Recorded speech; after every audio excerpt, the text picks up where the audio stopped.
Hey guys, 1 second of not jokes. 1 second of not jokes at the beginning. Was everyone here for that dude Ryan that came on? Right, the first one. Sorry, no, not Ryan. Paul came on first thing in the beginning. He had to split because his dad got into a really bad car accident, and that's not a joke. So if you guys could just like send him like good feelings and love. You know, he had to run out here. He was panicking real bad. So he's a good dude. I saw him last night, and he was funny last night. But yeah, so I'm Jason. Hi, I'm often mistaken for a hipster, which isn't accurate. I know I look like it, but I'm not. I've never been to a basement show in Alston, and my girlfriend doesn't have herpes.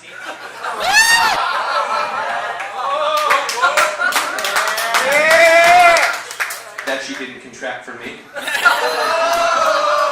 I'm glad you guys are here at Kings with me tonight. Welcome. It's Ladies' Night at Kings.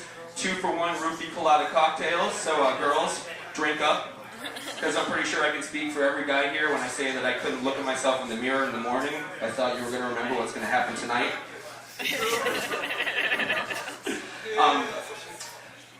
But seriously, I found that I start sex the way that a SWAT team kicks down a door. So I'm definitely not going to go any easier on you guys tonight. So I hope you're along for the ride. I have nothing nice to say, but I'm going to say it anyway. While we're getting acquainted, I think that you should probably meet my fists. They're called the Brown Brothers. Allow me to introduce you to Bobby and Chris. Yeah, a little domestic violence joke. I think it's funny. My girlfriend, not so much. That's her in the audience right there. It's Emily. Beautiful woman right there. Half Pontiac Indian. That's right. She's half Pontiac Indian. And I don't know if you guys know your history or not, but our government actually gave the Pontiac Indians bedding infected with smallpox at one point, in an effort to quell an uprising, which means that we tend to spend every night at her house because apparently she'd rather shiver the whole night through than accept even one single blanket from me. But she's traditional. That's okay. I love her. Lately we've been experimenting a little bit in the bedroom, trying to spice things up between the sheets. And the experts recommend that we come up with a safe word, which to me kind of just seems superfluous because I thought that's why nature evolved women to have the ability to cry. Slow it down. Take it easy. No?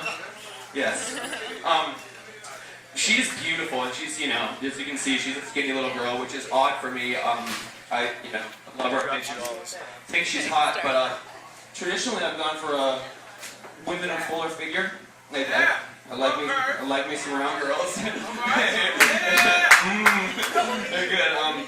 I've actually been accused of being a chubby chaser before, which I personally find really degrading and offensive, because it makes them sound like they're difficult to catch. My last girlfriend was so fat that I had to roll her in flour and look for the wet spot, then sprinkle on a little bit more flour before I deep fried her. We've now reached the portion of the show where I believe you've started to think one or two things. One, that the cops are about to show up, which I'm sure you're hoping they are. Or two, that I've probably done a shitload of drugs, which is accurate. I have a vast and diverse history of substance abuse. All of them. My drug of choice has been acid throughout my life. Really like LSD. Anyone here taking the acid? Go ahead, I'm not a cop. I swear. I've taken so much acid actually that you might remember my blood from its cameo appearance, dripping from the titular character in the movie Alien. Yes. I knew hallucinogenics were the drug for me. Whoa. Pardon me, sorry, I'm speaking into a black spot on the mic. I knew hallucinogenics were the drug for me. That time that the Incan reptile bat demon finally convinced me that I found the perfect combination of mescaline and PCP. That day changed the rest of my life. But you know, most drugs are really stupid, honestly. They're really stupid. Waste of money. You're just throwing your money down the hole, you know? Cocaine's a perfect example of a stupid drug. Why would I spend $200 on a drug where the only thing addictive about it is the smell? You know? True.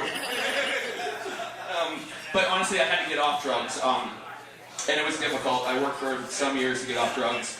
And a 12-step program was very helpful for me. Many people refer to my particular 12-step program as a half a case of beer. Yeah! I go through all 12 steps every day, baby. Like I thought that getting off drugs by drinking wasn't a recipe for disaster. I've been drinking so much that lately, I call pissing myself the alarm clock. But you know, I'm trying to get on the straight and narrow. You know, I'd like a better life for myself. You know, I'd like to make some more money. I'd like to be upwardly mobile.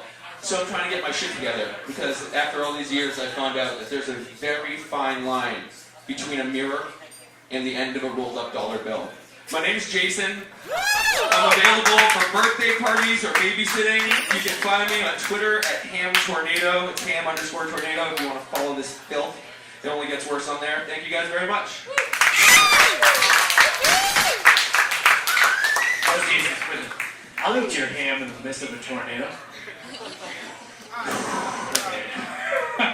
All right, next.